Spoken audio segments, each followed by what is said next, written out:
काल बैठक झाल्याचं मला कळलंय आणि सुरुवातीपासून मी हे सांगत होतो की हे एवढं बिभत्सवान आहे, हे इतकं महाभयंकर आहे.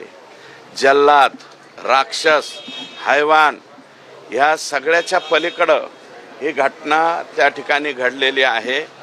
आणि जे आमच्या जिल्ह्यातले नेते याच्यावरती 12 डिसेंबरला बोलताना हे प्रत्येक जिल्ह्यात घडतच असतं, हे राज्यामध्ये दुसऱ्या जिल्ह्यात घडलेलं नाही का, अशा प्रकारचं वक्तव्य म्हणजे यांची संवेदनशीलता ही पूर्णपणे त्या ठिकाणी संपलेली आपल्याला दिसली.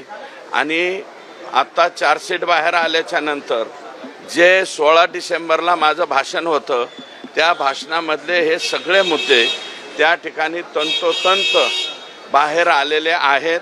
त्याच्यामुळं आता तरी अजितदादांना म्हणजे अजून आता घटिका जवळ आली असं मला कळतंय, परंतु तरीसुद्धा अजूनही अजितदादांनी निर्णय बदलू नये आणि यांना राजीनामा त्या ठिकाणी द्यायला लावा. कारण यांच्या राजीनाम्यामुळं जे बळ आका आणि त्यांचे सहकारी जे संतोष देशमुखचा कशा पद्धतीने आणि तमाम महाराष्ट्रातल्या सगळ्या जनतेने मला वाटतं ते व्हिडिओज पाहिलेले आहेत. इतके भयानक व्हिडिओज आहेत ते बघितल्याच्या नंतर